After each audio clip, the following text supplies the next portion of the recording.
Ladies and gentlemen, as we begin our services, if we can please kindly turn off all cell phones or electronic devices, or please place them on silent. Thank you.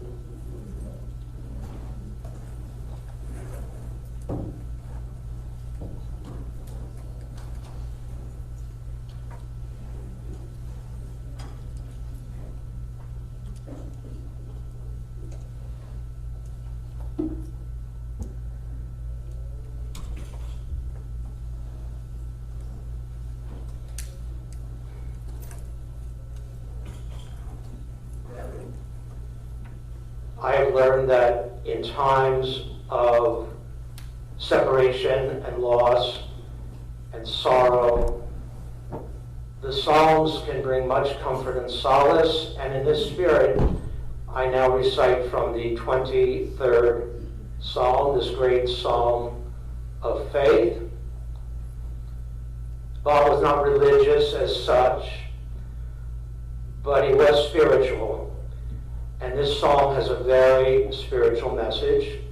which is you are never alone.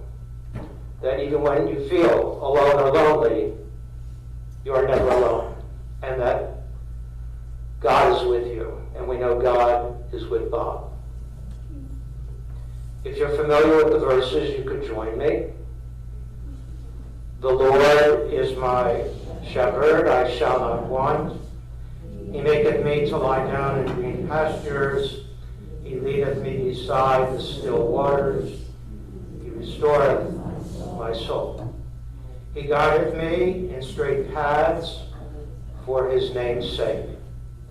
Yea, though I walk through the valley of the shadow of death, I will fear no evil, for thou art with me. Thy rod and thy staff, they comfort me. Thou preparest a table before me in the presence of mine enemies. Thou hast anointed my head with oil, my cup runneth over. Surely goodness and mercy shall follow me all the days of my life, and I shall dwell in the house of the Lord forever.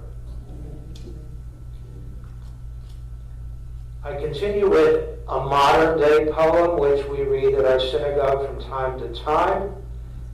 I think that Bob would have been familiar with it, and that he probably even liked it, because if he didn't, he would have told me.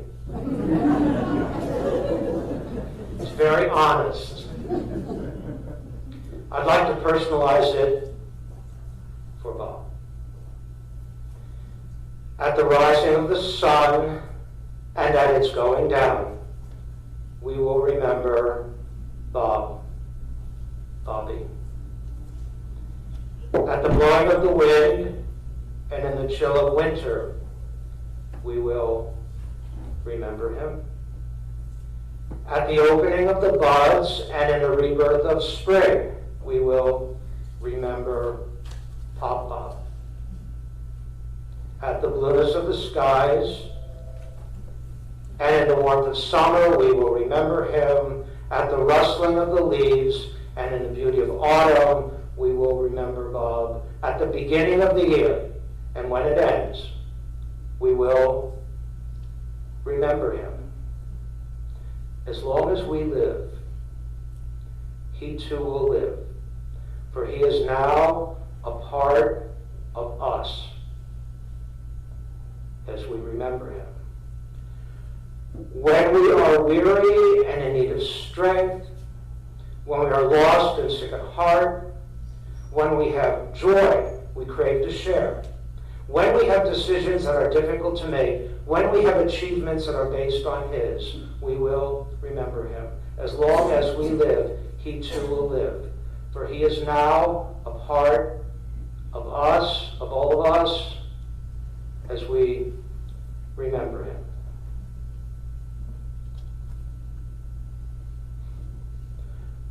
We may not all know one another, although I think we do. And yet we all feel connected by our love, respect, and admiration for Robert, for Bob. People who knew Bob, and if you really knew Bob, then you loved him. And if he loved you, then he really loved you. Bob loved people. He loved their stories. And he especially loved young people. It made him remain young. He knew everyone by their first name, and I mean everyone. And he made everyone else feel so special and appreciated.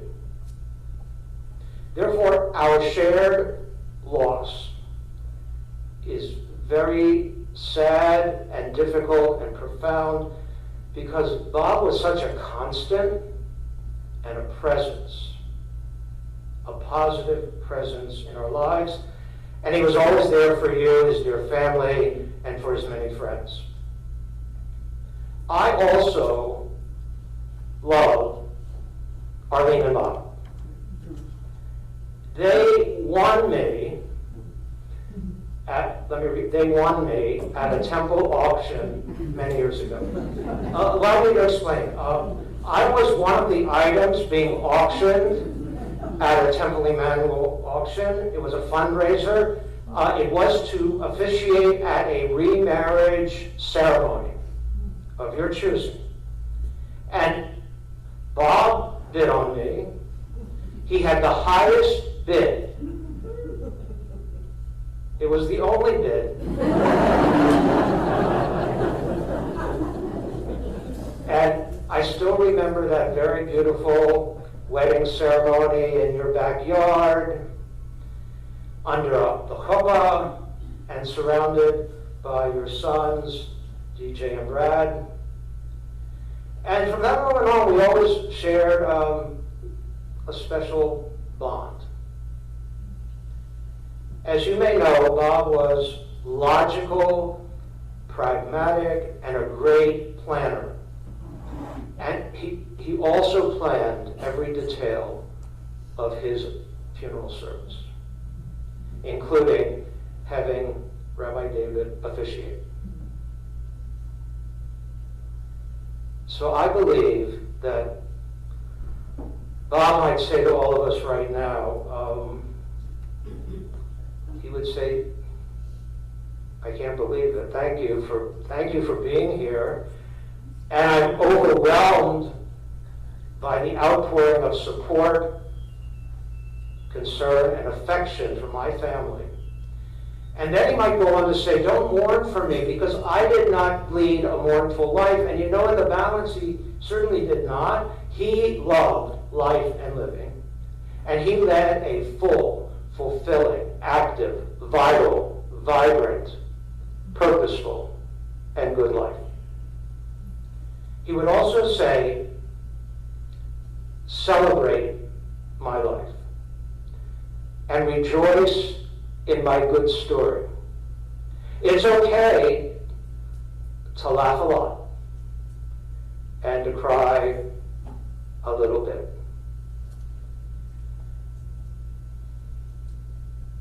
To begin with, Bob learned early on the meaning of hard work and diligence. His business journey was a roller coaster ride of ups and downs. He became extremely successful. He had everything he had ever dreamed of, and then he lost everything, which was devastating to him and to you, his family.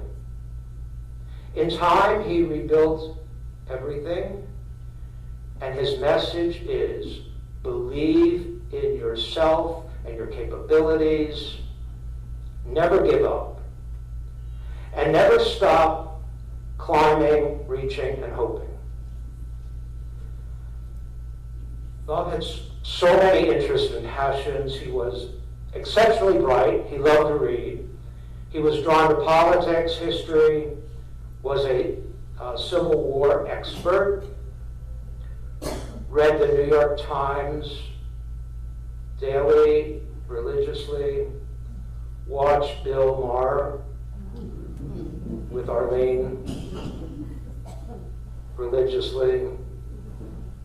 He loved to gamble in Atlantic City and Vegas and bet on the horses. He enjoyed smoking these little cigars, but he was not a drinker. And we realize now how much he taught us in terms of his giving and caring and his many life lessons. We may hear some of those a little later. However, one cannot speak of Bob alone without also speaking of you, Arlene. You first met on a blind date. If truth be known, it was not love at first sight. Maybe for him, but not you. However, you went out a second time and a third time, and on your third date, Bobby said, I want to marry you and move to LA. And you said, I really don't know you. And I'm not sure about marrying you. Long story short, in October, you would have been married 52 years. And over your many years together, you evolved into a real team, a true partnership, best friends, soulmates. And you were totally in tune with one another. You knew exactly what he would say, what Bob would do. And I know how much Bob adored you, simply adored you. And would often tell you, Arlene, you are such a good person. Because everyone here knows you are such a good person. And during the pandemic, you grew even closer together. You played two-handed canasta almost daily. Is that right? Okay. I mean, he was a brilliant card player, very competitive. He didn't like to lose. I mean, Bob knew his numbers. He was brilliant with numbers. And Arlene is really good with names, so it was a perfect match. But those games were for money. You always lost. I can't even begin to imagine how much you will miss your life's partner. And how Bob loved you, his children, TJ and Megan and Brad and Allie, all his children, grandson Grayson, right? Yeah, I know. I was looking to see these in the room. Your dad, your Pop Bob, was so proud of you. I mean, he was so proud of your accomplishments, and prouder yet of the bright, sensitive, and caring family that you are. And your dad will live on in you and through all of your sacred stories and precious memories. However, I feel that one can best understand and appreciate a person by the way in which one copes with adversity and setback and disappointment and illness and loss. In May, Bob was diagnosed with pancreatic cancer, which was a shock to him. And it's possibly a death sentence.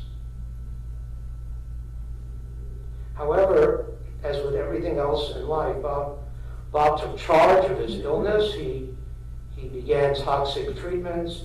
He wanted to live. He wanted to fight. He needed to do this, and it was for you.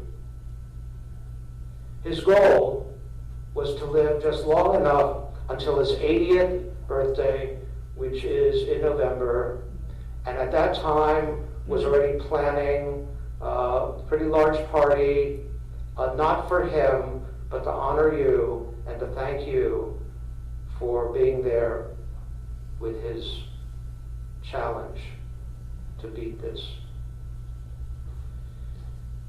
But it was not meant to be. But you should know that if Bob could pick a way to leave us, then this is the way he chose. Mainly to be surrounded by his family, to die at home, to be able to still laugh, and to remember everything. He had such a keen mind to the last moment. Bob died too soon, too young, But he died knowing that he helped to raise, guide, teach, and inspire, along with Arlene, children, and a grandchild who in turn have so much to offer to others. You are his precious legacy. Bob loved. He was loved in turn. And we know that this love has not ended now with his passing. For as long as we live, he too will live, for he is now a part of us as we remember him. And to keep those memories going, I'm going to first call on Eugene.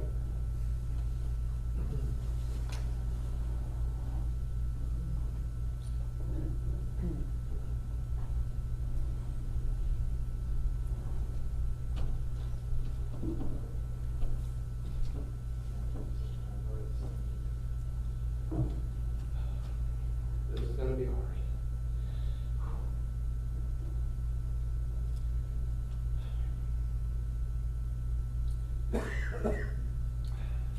It's impossible to say it all and to say it right, and to capture the essence of my dad in such a short window of time. When I have the opportunity to speak publicly, I like to keep it short and sweet, but today I might go a little bit longer because there's so much to say. Those of you that are here and watching are doing so because you knew him and loved him too. I hope you'll enjoy and appreciate some of these sentiments. I must say, though, this does remind me a little bit of growing up in Cherry Hill in the 1980s, as Rabbi David was the one who bar mitzvahed me, so we've been on stage together. And I'm wearing my dad's suit once again. I wore that often to bar mitzvahs because I was outgrowing all the clothes and it only fit in his. So I threw this together last night and I'm honored to be wearing it. Honestly, I didn't want to bring a suit on this trip. We came in a couple weeks ago and I didn't think we'd be here. While a funeral signifies finality and marks a somber occasion, as Rabbi David said, today's a celebration of life, and my dad would want it no other way.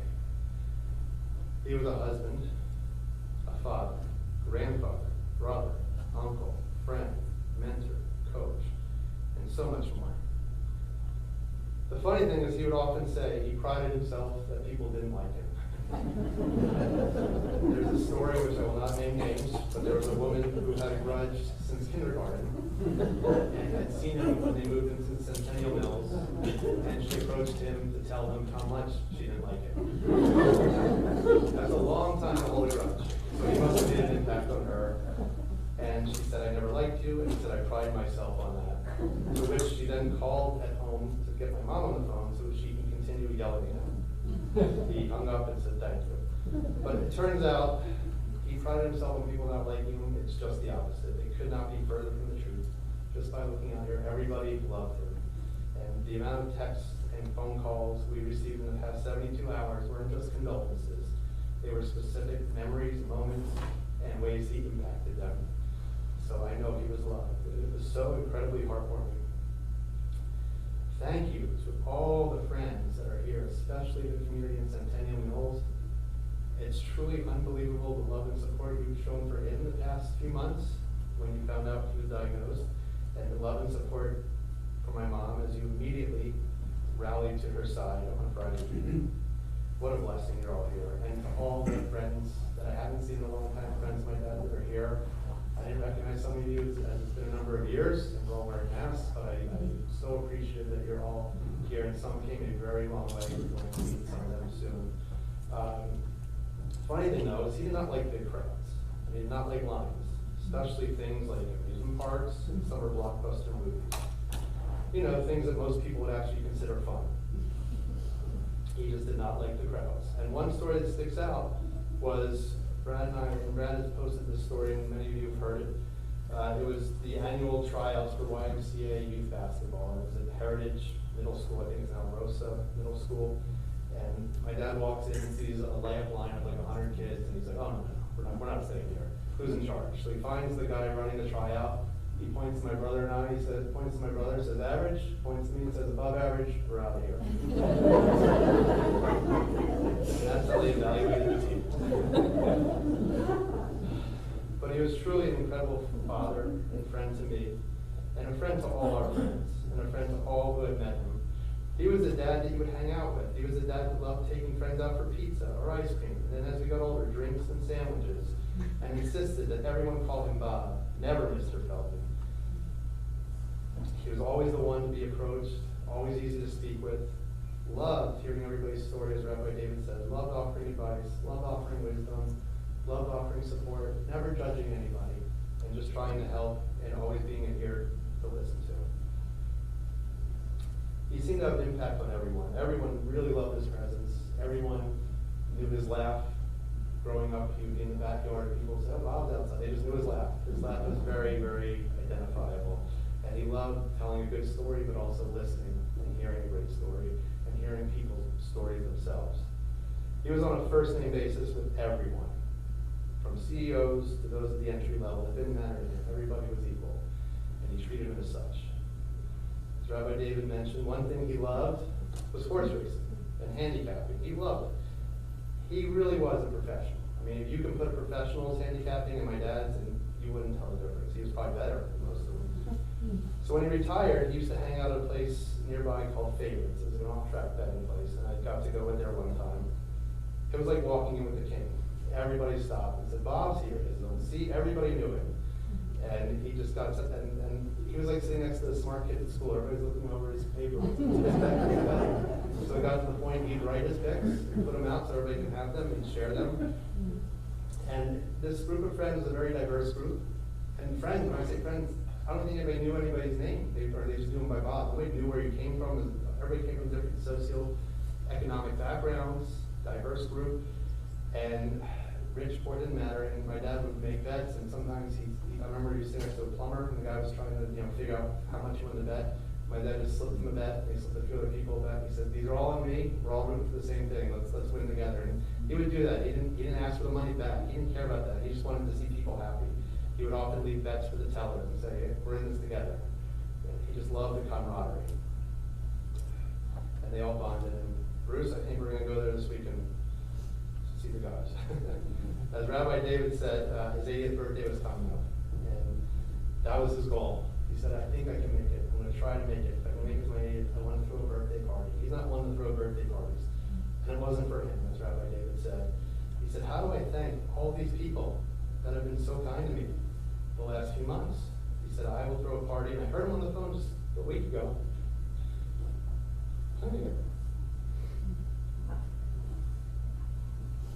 I will likely never master many of his skills, especially handicapping a horse race or knowing where every diner is in New Jersey. But he truly taught me everything, and I'm beyond grateful. He was a father in the truest sense of the word, always putting his children first and making sure we're happy, but also instilling valuable life lessons. He always led by example, taught us lessons to focus on what's important. Look at the big picture. Don't focus on the minutia. Focus on what's important. Don't focus on the little things.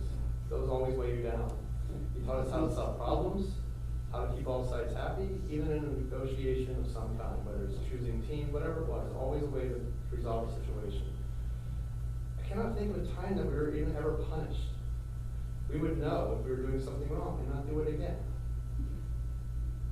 One time, he knew, when I was a little kid, I guess maybe second, third grade, I wrote a book report and I copied the inside chapter of the book. So, wow, this is the perfect story. Why do I have it? And he wrote it for me. And he read it, and he said, wow, this is nearly an incredible coincidence. When I brought my homework to him and proved it, I quickly understood that he knew what I did, and I went and redid it right away. And that was his way of teaching. Not yelling at you, not telling you you did something wrong. It was just very obvious. There were so many teachable moments, from the day before my driver's test, the hours of parallel parking, and freezing cold in January, and he didn't care. It was hours when we spent out there. He taught me how to tie a tie, read a racing form, bet the odds and crafts, how to shave, how to have a good work ethic, how to treat people, how to speak to people, how to tip people, how to buy a car, how to check the house every night before going to bed. The list goes on. These were just things that he instilled in me. But some of our best and absolute favorite memories were going to ball games. We loved going to ball games. They had so much fun. But the game was not over when the clock said 0-0-0 or the final out was recorded. It was over when he decided it was over. Because he was always one to get there, lead first and beat the traffic. So we may have missed a great finish or two, but more than likely we missed the gut-wrenching Philadelphia loss. However, one time I held firm and wouldn't leave, and it's one of our favorite memories to this day. It was June 1989, the Phillies were playing the Pirates. The Pirates took a 10-0 lead in the top of the first inning. He stood up and said, "Let's go." I would not budge. Even the Pittsburgh Pirates announcer said, "If we lose this game, I'm walking back to Pittsburgh." He later did, because Steve Jeltz, the weak-hitting shortstop, hit 2 home runs, and the Phillies won the game 15-11. We talked about that game even recently. We did some really unique sports doubleheaders. One, he had a friend that worked for the Chicago White Sox from college, and it just so happened the Phillies and Cubs were also playing in Chicago. So we did a Phillies-Cubs game in the afternoon and a White Sox Mariners game in the evening. And in 2003, I went to Ohio State and he came out for an Ohio State game. And then that next morning we drove to Cleveland and saw an Eagles game. And those were some precious memories. I may not be able to make new memories with him now, but I have a lifetime to remember those. When it comes to our family, we do not have a big family. But looking out here today, we actually do. Just a lot of different last names. Thank you to Ben, whom you will hear speak shortly, as my dad looked at him as a third son. And my father-in-law, Jeff, who dropped what he was doing and flew out here from Kansas, because that's the type of man he is. My brother-in-law, Brian, was also devastated to hear the news, as he and my dad were also close. Also, Ben came in this morning from Cleveland. So people come a long way to celebrate my dad and mean the world to him. He adored my wife, Megan. He would often just call her. He knew I'd be out with her. He said he would call her just to talk politics, life, his medical battle, and his outlook. He would say, "I'm calling you because I can shoot it straight with you." He would say, "Please don't tell the boys or me. I don't want them to worry." And he felt so comfortable to share his thoughts with you. He thought the world of you. He was so proud of all your accomplishments. He loved being Grayson's grandfather. He treasured every photo he sent, every update, every new experience. He loved him. And on my dad's final day, it was a tough day. And Grayson was at the house. We wanted to be there. And he walked by every now and then and would say, "I love you, Papa." And later in the day, as the day was progressing, getting darker, my dad's lips curled up, and it was probably his final smile. But he heard him. He loved his son Brad so much. As Brad's going to get up and speak, and you're going to hear about that relationship. He loved Allie like a daughter as well, and he just loved you as a new family. And I wanted you to know that because he told me the other day how important it was to let him know that. My mom, he worshipped you and adored you as well. 52 years of marriage should be a lasting symbol of that love. He has gone over and over and over and over and over how he wants me to take care of you. I have strict instructions that I will promise to follow and honor. You are an excellent wife and deserve nothing but happiness from here on out. I promised him I would make sure to do that for you. As many of you have told me over the past few days, he knew this was coming. We were in the hospital last week, and he said, "I want to be at home with my family, and please," he already planned what he wanted this to look like, and we had a feeling to be this week, and it was an honor to have Rabbi David, as that was one of his big requests. I asked him Thursday, if you got to do everything you want to do in life, he said, yes, and then some. Every one of us here today should be so lucky to give that answer when it's our turn. And if you haven't, then go out and do those things, because you don't want that to happen to you where you can't answer that way. There's a book I read to Grayson called Because I'm Your Dad. And in this book, the dad does all kinds of fun things for this little boy. Lets him stay up late, lets him eat ice cream in the bathtub, go to New York City for a hot dog, skip school. And at the very end, the book says, "I do all these things for you because that is what my dad did for me." I sure hope to do the same for Grayson, as I have very, very big shoes to fill. I love you, Dad. I will miss you terribly, but I promise to make you proud. To take a popular catchphrase, he's the best there is, best there was, and the best there ever will be. Thank you.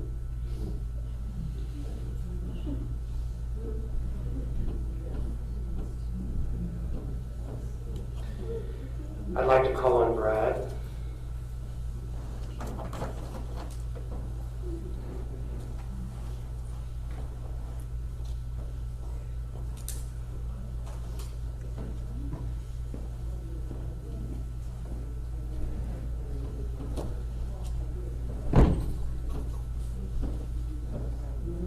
That was beautiful, Butch. As my dad called TJ, TJ's wearing his suit, and I'm wearing his shoes. If anybody knows me, I will usually wear sneakers. It's very tough to fill his shoes, but I'm wearing them today. Well, this is going to be tough, but let me try. I suppose it's poetic irony that for all the toughest things I've ever had to face, my dad was by my side to guide me. And now here I am, standing before you with the single toughest thing I've ever had to face, and he's no longer here. Not physically, at least, but he's here. With his spirit and his lessons and his Bobisms that have affectionately become known as the best of Bob, that expertly helps me navigate the ups and downs of life. Because nobody understood that life had ups and downs, peaks and valleys, better than my dad. In fact, I was talking with my incredible wife, Allie, last night. And she shared a conversation she recently had with my dad, because they talked a lot. And we're kindred spirits. Nothing made me happier than knowing they had that kind of relationship. But this one conversation in particular left an impact on her, and in turn me.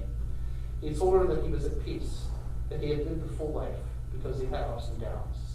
He went on to explain that if you don't have ups and downs, ebbs and flows, you flatline. And that's not living. And boy, did he live. He devoured life, because he was interested, not just in himself, but in others. He had stories to tell for days, but he also listened to stories. He wanted to know about people, whether it was my friends or colleagues or the waitress who served him his morning coffee. He wanted to know not just their name, but about them and their lives. It was never fleeting or obligatory. It was a genuine interest. When I was in high school, I remember moments when I'd be out and about, only to return home and find my dad in the backyard, sitting with one of my friends, and they'd been there for hours talking. And as many of you know, Camp Greylock is such a massive part of our lives and our bond with our dad. When DJ and I were counselors, my parents would come up visiting day weekend, and my dad would take out all the counselors to a place called the 5 Chairs. It became a tradition the whole staff would look forward to.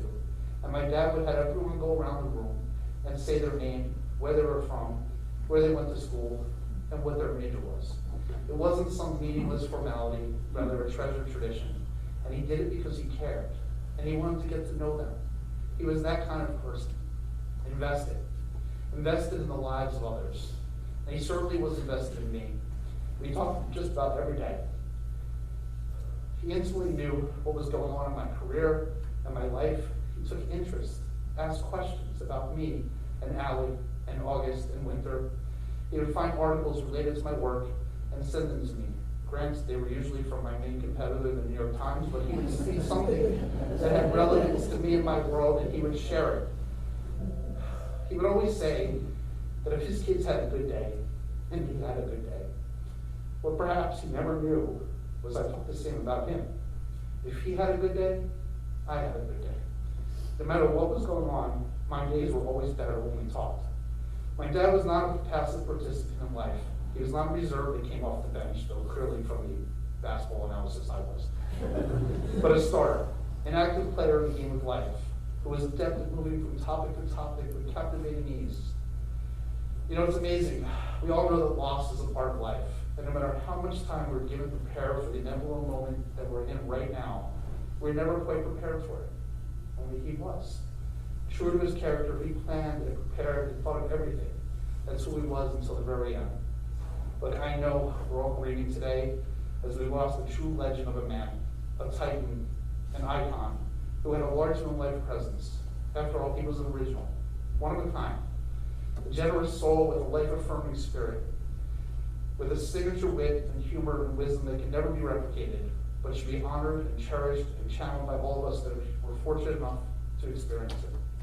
I know that wherever he is now, he's happy, content with the legacy he left us, and is probably handicapped in the gates of heaven, playing quick hits with the angels by his side, bragging to anyone who will listen about his family, saying, "Do you want to hear a wow?" and still trying to get his way, and I have no doubt that he will. As we reflect on my father's life, let his nearly 80 years serve as a reminder to us that we should not be measured by our riches, but how richly we have lived. That we are not defined by the things we have, but rather the people we have touched. It is not about who we are, where we are, but who we're with. It's not about how much we're worth, rather than priceless memories we help create. It has been said that in death we celebrate life. So today, even as we rightfully mourn, let's choose to celebrate not just life, any life, but an exceptional one, a special celebration for a special man. As many of you know, when we learned of my father's cancer diagnosis, I put together something called BOB, or the best of Bob, because I didn't want to wait to reflect on the impact of his life until after he was gone. I wanted to make homage to him while he was here, so he could know just how many people he influenced. And he did. He shared with me that he was blown away by how many lives he touched and never knew. So Dad, if you're listening, and I know you are, I hope you know that you and how you chose to live your life moved not just me and Mom and DJ and Allie and Megan and Grayson, but everyone that is here with us and even those that aren't. For nearly 80 years, we were given the gift of Bob, the best of Bob. His life and his legacy proved to be a masterclass in living, a distinct blend of knowledge, humor, and perspective. And to meet him even once was to never forget him, as so many of you told me and messaged me, and in turn I shared with him. I'd like to share a few highlights of his wisdom, some of which you may have heard, but they're worth repeating because a few rang so true to me, even up until the very end, because these are the ways that carry on his legacy. Raise your kids uniquely, not equally. My father abided by this parents' belief when I was growing up, and it was never lost on me. But it became apparent just how much he understood this as he was making his final plans. He knew that DJ was sensible and out of emotional. Rather than judge me for being more of a poet than a pragmatist, he applauded it. He embraced our individuality rather than stifling it. He got me. Even in his health decline, he got me. He parented me and guided me uniquely. And I'll never forget a recent moment, sitting on the porch with him, his favorite spot. As he was battling cancer and undergoing chemo, he asked, "What does Brad need?" Here he was in the fight of his life, and he wanted to know what I needed. He'll never forget that. Don't count. This is what I love and will continue to practice. It is simply this: don't count. Either you do things because you genuinely want to, or you don't. You don't do things to keep score or earn points. As my father would explain, he remembers us being in a Hebrew school carpool with some other friends. And one week, one of the other participating carpool parents called him and began, "I know you picked them up last week, and I can make it up to you, but can you pick them up this week?" My dad's response: "I don't count. Whether I pick them up the next 3 weeks or more, I don't count.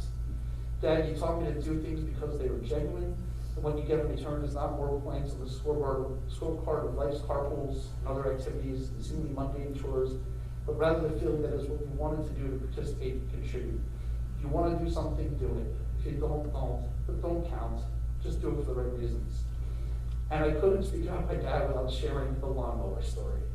I hope I do it justice because it was so much better to hear him tell it, but the lesson was clear. Let's pretend there's a man named John.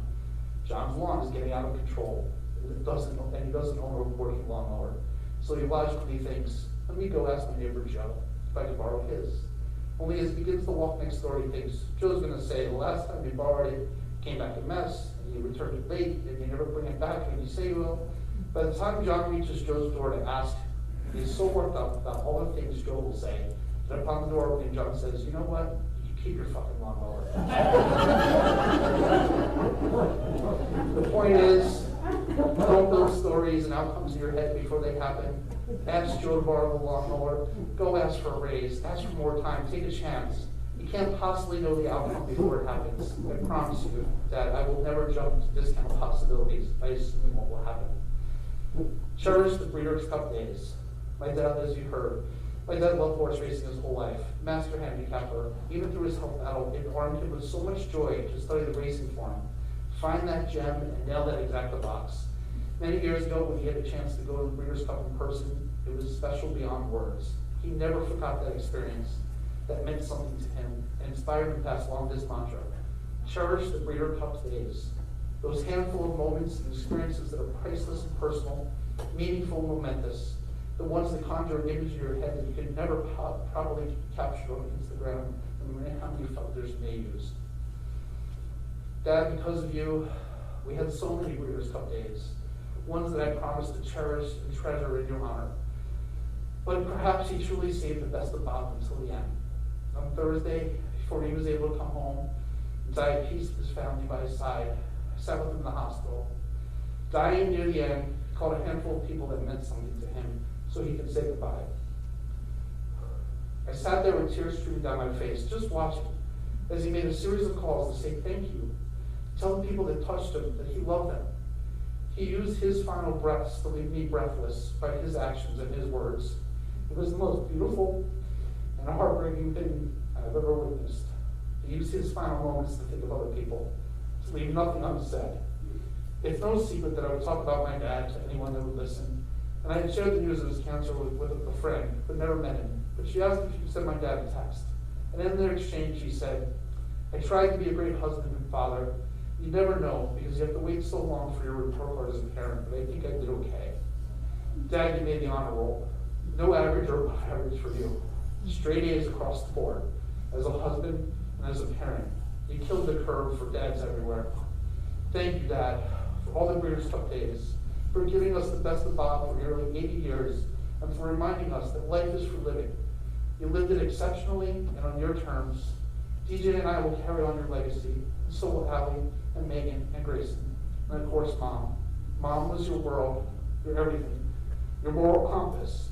The relationship you two have was extraordinary. The types of relationship most can only dream of. 52 years of love, of compassion, of understanding. And I promise you we are here to hold her up as she did for you for so long. Today we mourn you, but every day forward we will continue to honor you and celebrate you and live the very best we have gained from you. Ups and downs, no flat lines. We love you forever and ever. Rest in peace and pick some winners up there.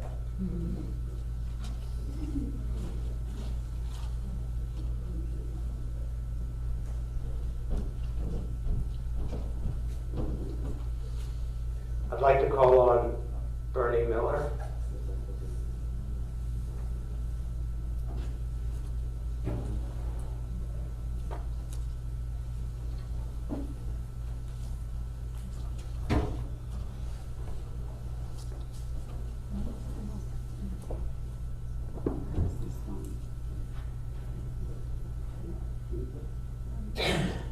Needless to say, Bob would be very touched to see all the family, friends, and Centennial people coming out to this.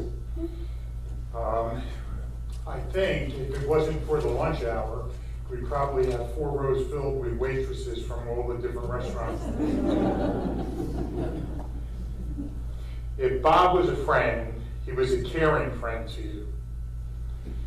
He was a rather unique character and was one-of-a-kind guy.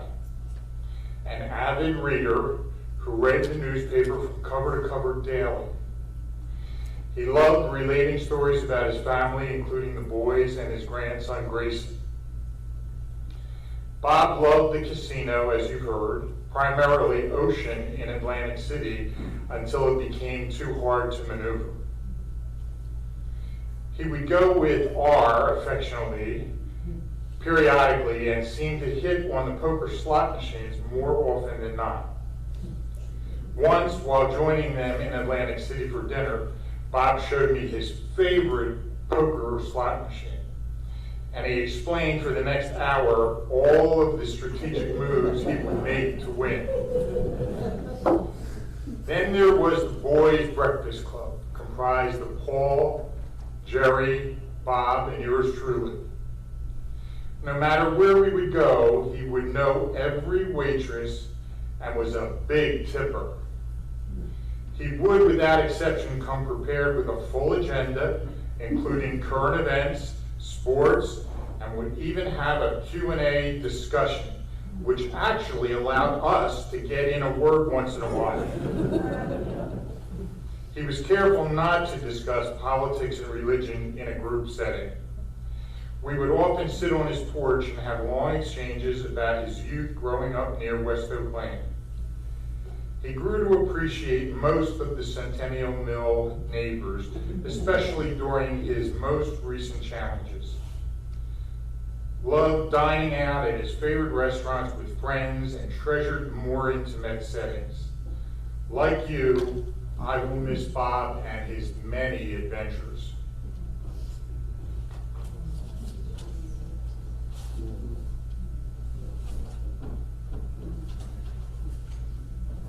And I'd like to call on his good friend Ben.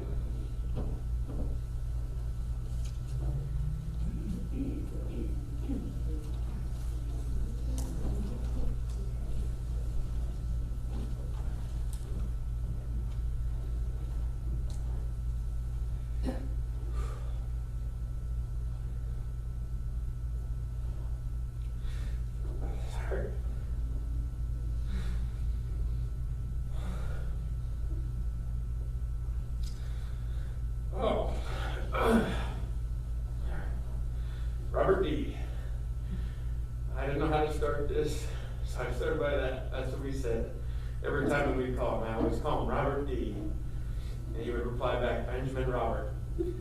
That's how we started our phone conversations each time, so I thought it was appropriate to start that way today.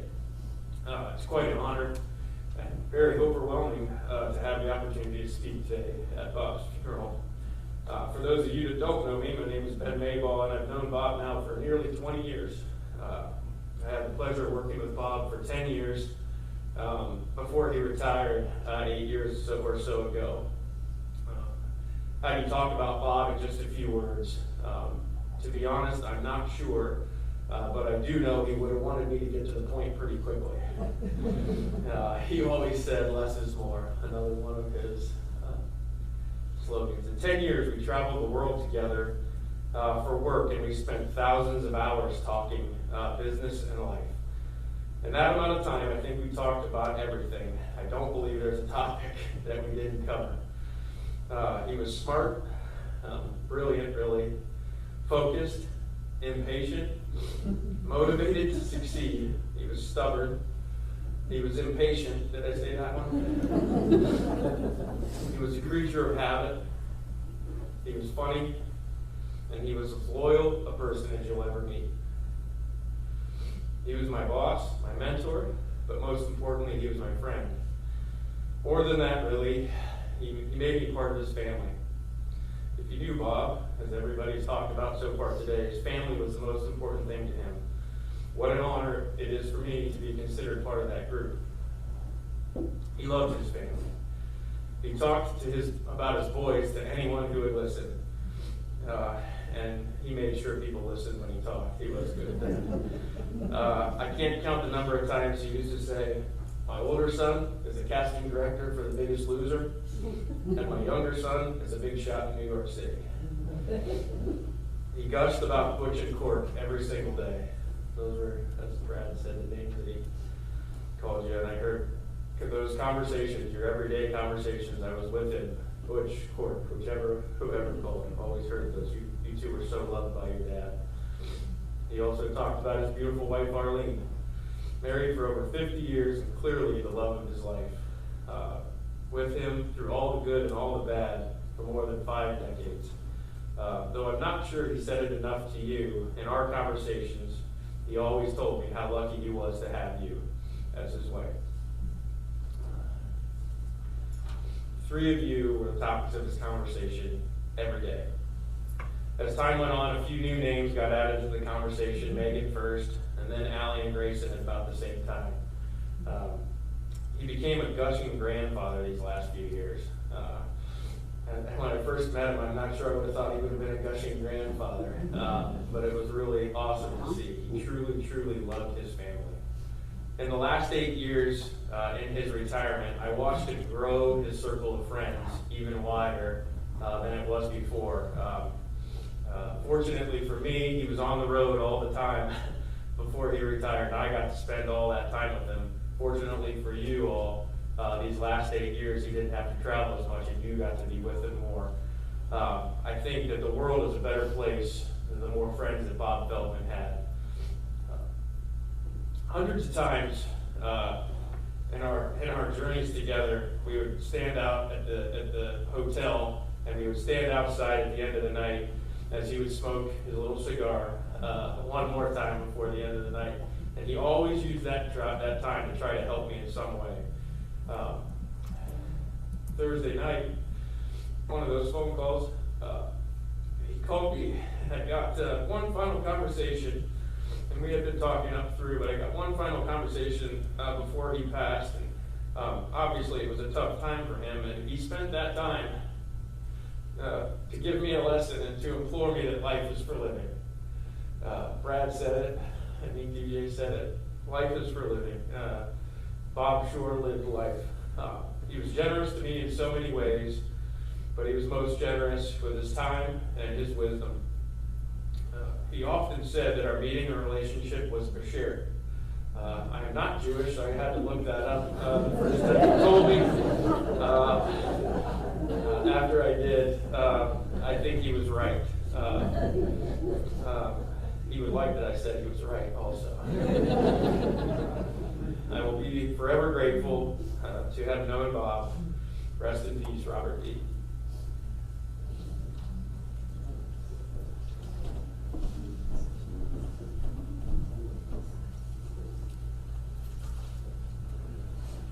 You did a good job on that word. As we begin to conclude, I would like to share this poem because I think it reflects Bob's philosophy of life and living, and because I think it would be a message from him, another life lesson, and especially in response to the words spoken here today. Don't grieve for me, for now I'm free.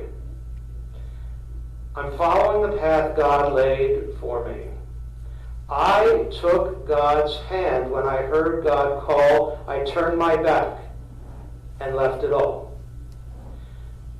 I could not stay another day. To laugh, to love, to work or play, tasks left undone must stay that way. I found that place at the close of day. If my parting has left a void, then fill it with remembered joy. A friendship shared, a laugh, a kiss, ah yes, these things I too will miss. Be not burdened with times of sorrow. I wish you the sunshine of tomorrow. My life's been full, I savored much, good friends, good times, a loved one's touch. Perhaps my time seemed all too brief. Don't lengthen it now with undue grief. Lift up your heart and share with me. God wanted me now. God set me free. Let us all rise.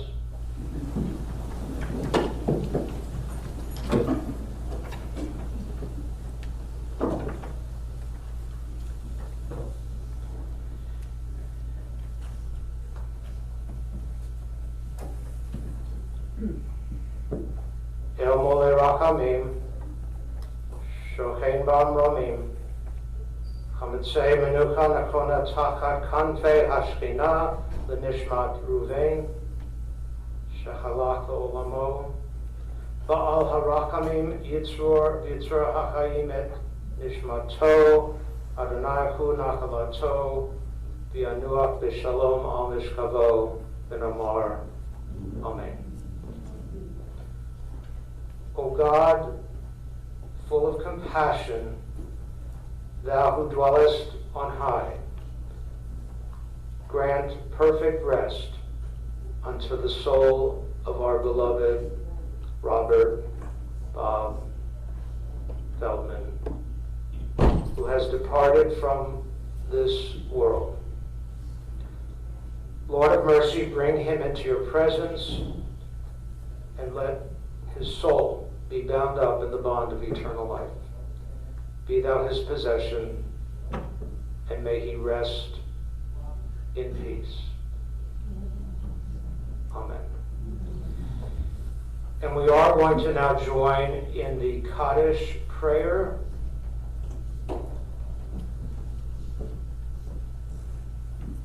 which is actually a praise of God, an affirmation of life. We thank God for the life we have known, and for the years shared.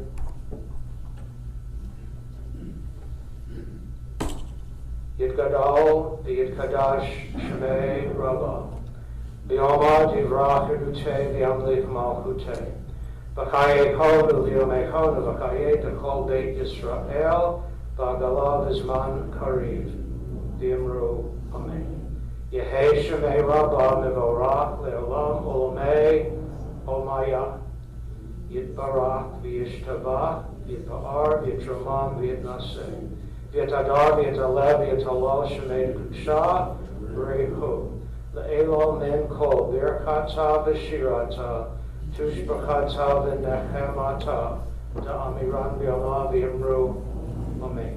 Yehei Shalom Rabba Men Shemaya B'chayim Aleinu V'al Kol Yisrael V'yimru Amen. Oseh Shalom B'mramav Uyaseh Shalom Aleinu V'al Kol Yisrael V'yimru Amen. May the source of peace send peace to all who mourn and comfort the bereaved among us. Amen. And you may be seated.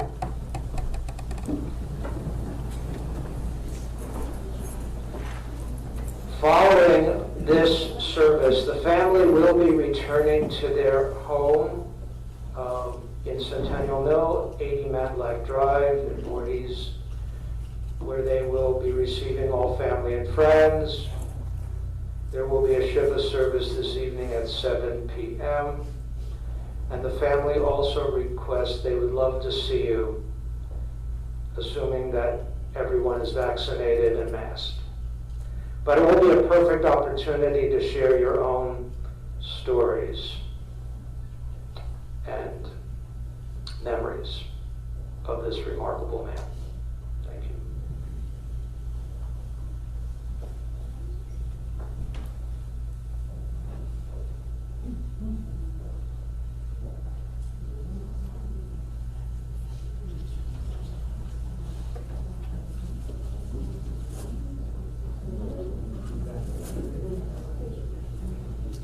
Ladies and gentlemen, unless we kindly remain seated, please, just for a moment. Upon leaving the chapel, you're more than welcome to stay and talk in our lobby. If you can ask, please, to step to the right-hand side, to leave the aisle clear for people to walk out to their cars who need to. Folks who need to rows, so we can begin to head to our cars, please.